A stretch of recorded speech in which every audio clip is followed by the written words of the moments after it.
without a fight, you can't. The two byproducts of that whole tragedy were violence and entertainment and gun control.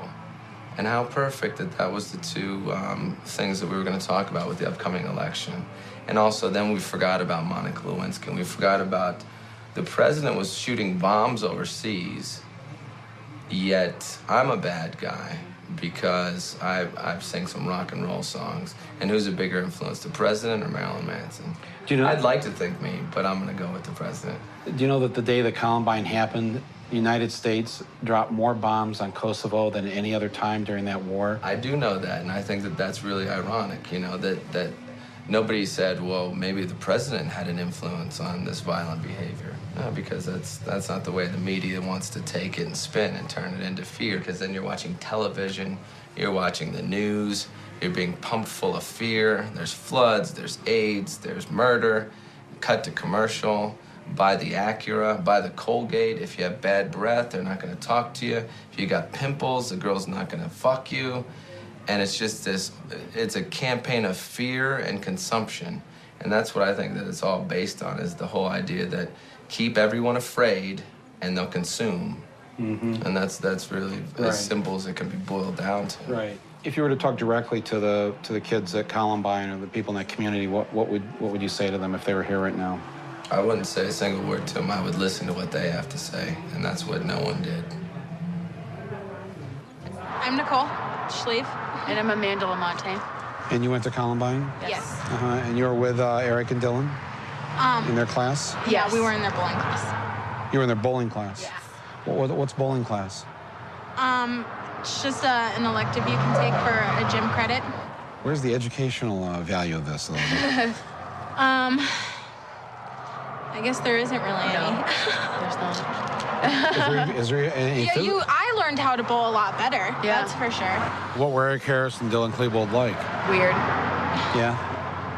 I mean, I not very social. I didn't really know who they were. Yeah. Not very social. Just kind of kept to themselves. How good of bowlers were Eric and Dylan? When we played them, all I remember is they were just like crazy. They would just like chuck it down there.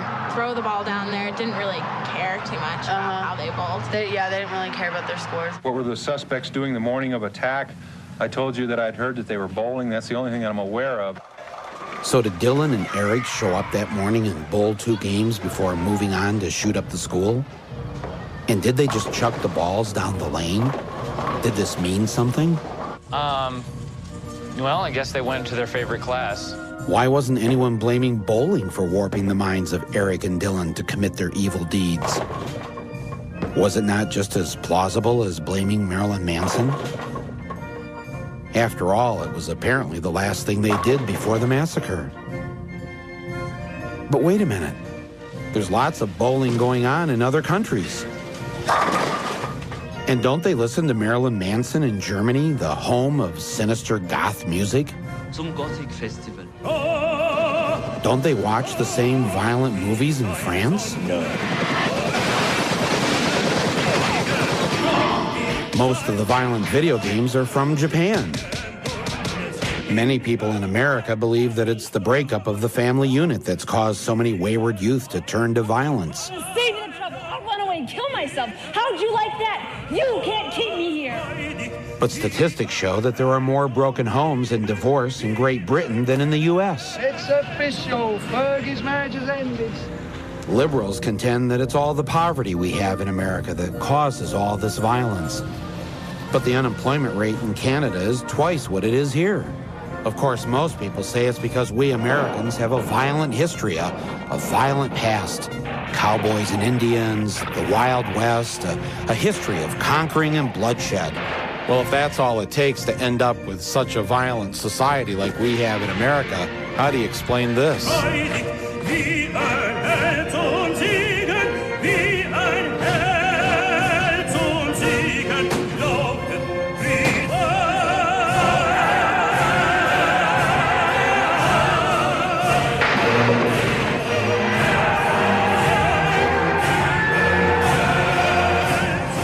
Yet in spite of all this, how many people are killed by guns each year?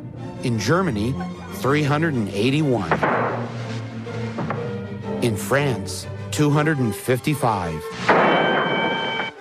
In Canada, 165. In the United Kingdom, 68.